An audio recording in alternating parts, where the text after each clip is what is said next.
Hoy lo tenemos a un economista, un licenciado en economía, profesor universitario, un gran militante, que es Horacio Robelli.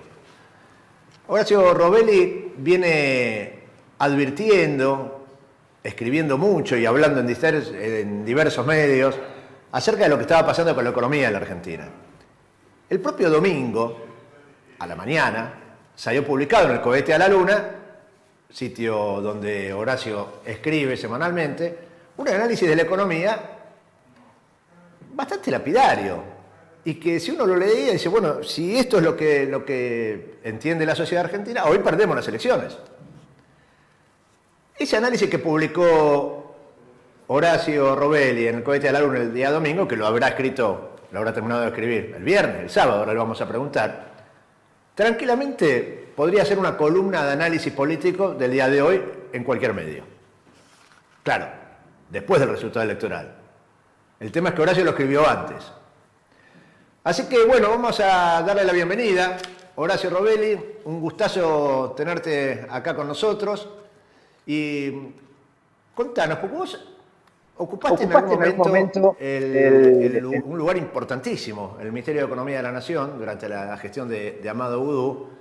Fuiste director nacional de la macroeconomía, ¿no? Tenías que ocuparte de la macroeconomía en un gobierno que utilizaba, o en un proceso político que buscaba utilizar la macroeconomía para mejorar la microeconomía. Acá parece que la cosa está medio cambiada. ¿Es así? Gracias por la invitación, muchísimas gracias. Y tal cual está contando, mirá. Amado Boudou llega después de haber perdido las elecciones de medio término, el kirchnerismo. El kirchnerismo perdió en el 2009. Estamos en medio de una crisis, no como esta, pero en medio de una crisis que se producía, por un lado, por la securitización, la crisis de la segunda hipoteca en Estados Unidos, porque había repercutido en todo el mundo, y nosotros nuestra crisis con el campo. Estamos con el conflicto con el campo, después de del malogrado, la resolución que había hecho el ministro Martín Lustó. Ahí llega Amado Boudou con su equipo, y yo formé parte de ese equipo. La idea, para nosotros, es la misma idea que tiene que priorizarse ahora. Había que impulsar el mercado interno. El 70% de lo que producimos, aún ahora, después de lo que pasó con Macri, el 70% de lo que producimos se destina al mercado interno. O sea, la gallina de los huevos de oro de la Argentina es impulsar el consumo. Todos los gobiernos que crecieron cuando impulsaron el consumo interno. Tenemos que aumentar los salarios, aumentar el empleo, esto crear un mercado más importante y venderle a ese mercado. El grave problema que tenemos nosotros, que no estamos vendiendo porque nuestra población no tiene el poder adquisitivo suficiente para poder comprarlo. Y no tiene el poder adquisitivo suficiente porque el mismo INDEC reconoce que hay un 42% de la población bajo la línea de pobreza. O sea que yo hace 50 años que vivo en Buenos Aires, pero nací en Tucumán. Y tengo contacto porque tengo hermanos, familiares, sobrinos ahora, que ya son grandes, todos tienen más de 45 años. Y yo te cuento la situación desesperante de Tucumán. O sea, no solamente no hay trabajo, sino que incurren en delincuencia, en droga, en toda la marginalidad que te empuja a la pobreza, porque no hay un vector de crecimiento del mercado interno y de crecimiento del trabajo. Lo que hay es hacia afuera, Tucumán, hacia afuera, soja para vender afuera, azúcar se vende en el mercado interno, pero también para vender afuera, el arándano también se vende afuera, inclusive hace unos hongos que acá ni siquiera consumimos, porque son carísimos para vender a Italia y a otros países. O sea, una economía como la tucumana, que tendría que crecer en base, todo eso son enclaves, ¿cuánta mano de obra puede tener una tonelada de soja? 2 meses de trabajo y 3 tipos, con el grado de maquinaria que tienen. O sea, no generan trabajo. Encima que no generan trabajo, te encontrás con que beneficia un sector la pasa bomba. O sea, estamos haciendo una sociedad dual. Un gobierno nacional y popular no puede hacer eso. No puedes hacer una sociedad que beneficie a una minoría, porque no la pasamos todo mal. Hubo una minoría que se enriqueció. Una minoría que con el gobierno de Macri se enriqueció y continúa enriqueciéndose con el gobierno de Alberto Fernández. Si yo soy un padre de familia, no le puedo pagar el alimento a mis hijos y tengo 4 millones de dólares en el banco, como decir, mirá, sos un hijo de buena madre. Y esto es lo que pasa en la Argentina. La queja mía es que los bancos tienen movilizado entre el ELIC La LELIQ son letras de liquidez son préstamos, los bancos captan depósitos, tienen la carta de porte, la autorización que le dio la reforma del 77, porque sin esa reforma financiera del 77 no podrían hacer lo que están haciendo ahora. Le dio la potestad de que los depósitos son del banco. Vos pones la plata en el banco y perdiste la propiedad durante 30 días, la propiedad del banco. Esto es un ejemplo de la reforma financiera del 77. Y con esa plata no corren ningún riesgo, se han vuelto y se la prestan al Banco Central, se la prestan de 7 a 30 días. Con eso está 7 días que son la LELIQ. Le prestan al Banco Central y ganan fortuna con eso. Este año van a ganar, mirá lo que te voy a decir, más de 1 billón de pesos. Más de 1 billón de pesos, o sea, el equivalente... Explicamos eso de nuevo, Horacio. A veces parece difícil, ¿no? La economía. Y hay situaciones que al común de la gente se le escapa, no las conoce, dice, no me interesa. O sea, hay una cantidad de depósitos en la Argentina, ¿no? Los argentinos, las argentinas depositamos plata en los bancos y de la dictadura cívico-militar genocida se aprobó un formato de la ley de entidades financieras y demás, que hace que esa plata que vos pusiste en el banco pueda hacer lo que quiere. Exactamente. Bueno. Esa es la esencia de la reforma financiera del 77. Yo trabajaba antes, porque yo me vine a estudiar a Buenos Aires y trabajaba en un banco Juncal, que era un banco cooperativo, ¿verdad? Que era de Parque Patricio, el presidente era Ramón Seico, que era el presidente de Huracán, y tenía una casa en la esquina de Rioja y Casero, tenía la casa, una sastrería. Bueno, ahí todos los bancos reciclamos el depósito. Vino una señora con el changuito, no había internet, o sea, tenemos que ser el certificado de plazo fijo con máquina de escribir, pero la plata se reciclaba en el mismo barrio, se lo prestamos a la hija de tal, que lo conocíamos, que se casaba y se iba a vivir a la casa de los padres, necesitaba hacer una pieza o una casa al fondo, o le prestamos a este tipo que tenía un taller de malplastía o un taller mecánico, había taller, había trabajo, y el crédito se reciclaba. En ese momento éramos más de 800 entidades financieras, más de 800 entidades financieras, las cuales la gran mayoría eran como el Banco Juncal, eran bancos cooperativos o eran mutuales, más de 800 entidades en todo el país, y todo el mundo reciclaba el depósito en el mismo lugar. Con ese mecanismo, el crédito era más del 40% del Producto Bruto. En 1974, la Argentina era el país más integrado de todo el continente americano, donde menos diferencia había entre un rico y un pobre. Yo iba a un cine La Valle a ver películas de Saber Charlie y al lado mío había un rico estanciero que también tenía que ir al mismo cine a ver la película de Saber Charlie. O sea, vivíamos todos en forma muy similar porque era muy integrado y la distribución del ingreso era 50 y 50 de verdad. En 1974 había problemas políticos, yo no estoy discutiendo esto, yo digo, económicamente era un país mucho más justo y la mejor distribución del ingreso que se vivió. Bueno, eso se pierde, entre otras cosas, con la reforma financiera del 77, porque los bancos entran a captar depósitos y lo pueden prestar en cualquier lado. Entonces captan en mi provincia y lo prestan acá en Buenos Aires, lo utilizaban y en cualquier actividad. Antes estaba regulada, la ley te regulaba, vos no podías prestar a cualquiera, tenías que prestar a determinadas actividades, tenías que utilizar un porcentaje de tu cartera para prestarle a pyme, otro porcentaje para, por ejemplo, se quería fomentar la forestación y era préstamos a largo plazo para la forestación. O sea, el Banco Central te inducía, te daba márgenes, porcentaje de tu masa de crédito disponible que tenía que prestar. Acá no, liberalismo absoluto, la plata tuya, hace lo que quiera, le dieron toda la potestad a los bancos. Es una carta ¿te acordás que los piratas tenían carta de corsario? La reina de Inglaterra te daba a Drake, a Morgan, le daba permiso de corsario. Lo mismo, a los bancos le dan lo mismo, la carta de corsario. Ahora, los bancos toman esos depósitos y utilizan esa plata para prestarle a la nación. Al mismo Banco Central, y el Banco Central le paga. Esto es una locura. Nosotros tenemos encaje. El encaje es la parte de los depósitos que los bancos no pueden prestar. Subir los encajes, que son no remunerados, no. Lo hacen con letra de liquidez para que el banco le pague. Y le va a pagar este año 2021, le va a pagar más de 1 millón de pesos, en dólares más de 10.000 millones de dólares. O sea, vos cortaste un IFE que era 90.000 millones de pesos y le estás dando 1 billón de pesos, 11 veces más le estás dando a los bancos. Cortaste el cuarta cuota del IFE, claro, perdimos las elecciones. Esto es lo que yo digo permanentemente. ¿Cómo podemos cortar la cuarta cuota del IFE que dan 10.000 pesos por una persona que te ayuda a tapar un agujero, por lo menos te ayuda a pagarle parte de lo que le ves al carnicero y que te siga fiando? Ni siquiera esa contemplación. Y sin embargo a los bancos, y son 10 bancos, porque la mitad de eso la mitad de eso la manejan 10 bancos, de los cuales 4 tienen participación BlackRock, que son los 2 españoles, Santander, que acá es Santander Río, el Banco de Bilbao y Cacha, que acá compró el Banco Crédito Argentino y el Banco Francés, el Banco Macro y el Banco Galicia. En los 4 Larry Fink, que es el CEO, el administrador de BlackRock, dice que tiene participación en esos 4 bancos. Entonces vos te das cuenta que esos 4, ¿por qué se benefician esos 4 bancos? Porque BlackRock es el principal acreedor de la Argentina. Es todo un círculo perverso, es todo un círculo Ahora, perverso. Sí. Horacio, porque lamentablemente, y esto un poco es lo que expresa la elección del domingo, da la impresión que la sociedad argentina ha aceptado como única receta válida las recetas del neoliberalismo. O sea, parece que bajar el déficit es lo único que puede funcionar. Todas las medidas que imagina cualquier persona común está atravesada por una información que se le ha metido en la cabeza durante años y años y años y que termina siendo aceptada cuando son las verdades de los verdugos de esta sociedad. Totalmente de acuerdo. Ahora te digo, este gobierno ha sido cómplice de eso, porque continuó con esa mentira. O sea, el gobierno continuó dependiendo, buscando aminorar el déficit fiscal y dándole plata a los bancos. Hay una continuidad en la política económica y jurídica, en los contratos entre el macrismo y este gobierno.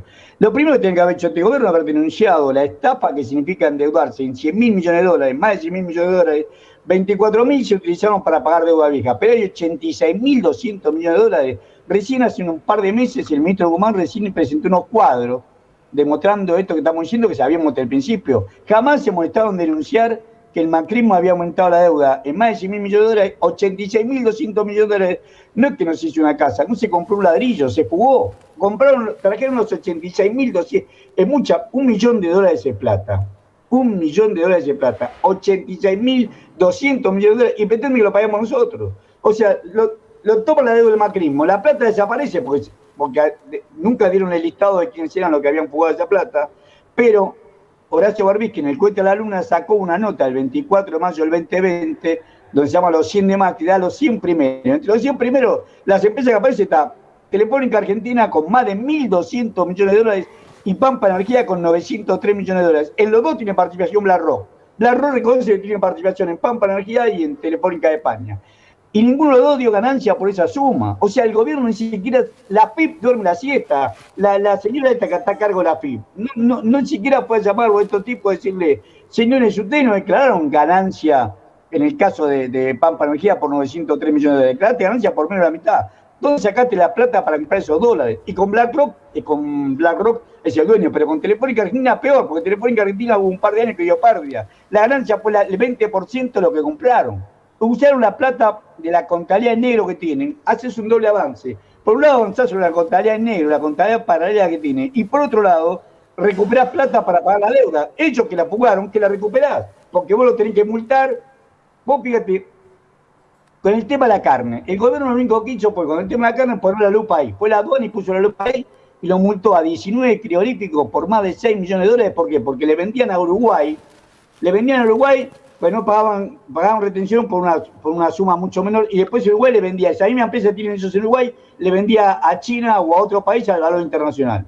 Por etapa al pico le juntaron 6 millones de dólares, y aparte vendían parte de carne que decía que era no apta para consumo humano, pagando una retención del 4% en vez de pagar el 9%, y se abrió ese paquete de carne, se mostró que era carne apta la vendían como no apta a Uruguay, pero después de Uruguay la vendían afuera, apta para consumo humano. Toda una etapa. ¿Qué imaginás? Porque vos planteás la necesidad de reactivar el consumo, ¿no? El consumo interno como variable central de la apuesta de la dinamización de la economía, generación de empleo, distribución equitativa de la riqueza. La reactivación o el aliento al consumo interno requiere también de divisas externas. O sea, no son medidas aisladas, sino que hay todo un circuito a poner en funcionamiento. ¿Vos por dónde imaginás que podría el gobierno encarar una política de ese tipo?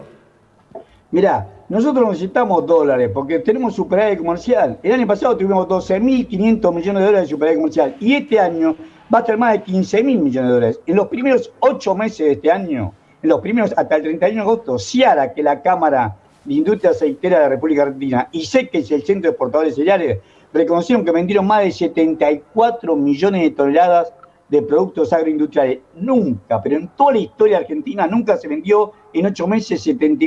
Nosotros vendemos 100, 110 millones de toneladas, pero nunca se vendieron 74 millones de toneladas de productos agrarios, agroindustriales en 8 meses. O sea, van a superar 120 millones de toneladas este año. Es más, el Departamento de Agricultura de Estados Unidos dice que la Argentina va a tener una tasa de crecimiento por exportaciones agrícolas del 5 o 6% anual, o sea que va a ser 120 millones este año, va a ser 128, 130 el año que viene y 145 en el 2024. O sea, no tenemos problema nosotros de ingresos externos. Es más, en todo este siglo XX-XXI, entonces, desde el 1 de enero del 2000 hasta el 31 de agosto, que es el último dato, al 31 de agosto de este año, 2021, o sea, en estos 21 años y medio, 21 años y 8 meses, en 21 años y 8 meses, nosotros tenemos un superávit comercial acumulado de casi 200 mil millones de dólares, y mucha plata. Las exportaciones, hubo años que hubo déficit, las importaciones superaron las exportaciones, pero el acumulado te da más de 200 mil millones de dólares, te lo mando hoy mismo a tu correo, sí, querido amigo. Por el dato 200, no tenemos ya ni siquiera endeudarnos, todo esto lo hacen para someternos. Nosotros somos un país superavitario, tenemos soberanía económica porque tenemos soberanía. Nosotros, el problema que podría ser energético, en realidad lo podemos cubrir con el superávit comercial. O sea, el problema es el peso. Si los pesos los tienen los bancos y no lo prestan. Y se lo queda el Banco Central, que tampoco lo utiliza y le paga intereses por eso. Primeramente, agarrarlo al presidente del Banco Central y echarlo. Al superintendente del Banco Central, echarlo. Echar todo el directorio del Banco Central por cómplice incompetente, por tener esa plata. Vos no podés tener 4 millones de dólares en una cuenta y a tus hijos no le podés dar de comer a fin de mes. O sea, es algo claro que vos tenés que utilizar esa masa. Vudú, hacer la que hizo Vudú cuando llegó. Fue las AFJP. Pasaba lo mismo, estaba la plata de la previsión que utilizaban los sectores privados, porque eran bancos. ¿Y por qué no la agarra el Estado? Acá tenemos que hacer lo mismo, esa plata que son depósitos que tienen los bancos, sacarlo y ponerlo en financiar las pymes, dar nuevo IPE, pero por el triple, aumentar el salario mínimo vital móvil, que el Estado utilice esa plata. ¿Qué hubiera hecho Perón? Hubiera hecho eso. ¿Por qué lo odian a Perón tanto? Porque Perón, cuando Perón llegó, puede ser cierto que estaba abarrotada, porque la guerra le había hundido a los dos, al eje y a los aliados. La Argentina tiene un fuerte superávit comercial y tenía oro. ¿Qué hizo Perón? Emitió dinero por ese oro. El rico tiene un papel que decía páguese al portador de la presente y él emitió por 3 veces más. Con lo cual los negros del interior tuvimos laburo porque había fábrica de todo y entonces se acaba la plata a Perón. Viene Roque Basali, se entrevista con Perón y Perón le dice, ¿qué hacías antes de hacer tanque para el Duce? Y hacía maquinaria agrícola, hasta se la sacá, necesito tinglado, necesito trabajadores 8 meses, necesito insumos. Perón le dio todo, creó el Banco Industrial. ¿Dónde sacó la plata? De la reserva que tenían, del terrible superávit comercial que teníamos. Y la monetizó. Eso es lo que tenemos. Así como emitió dinero Perón, de la misma manera tenemos que hacer nosotros para dárselo al sector productivo y que financie.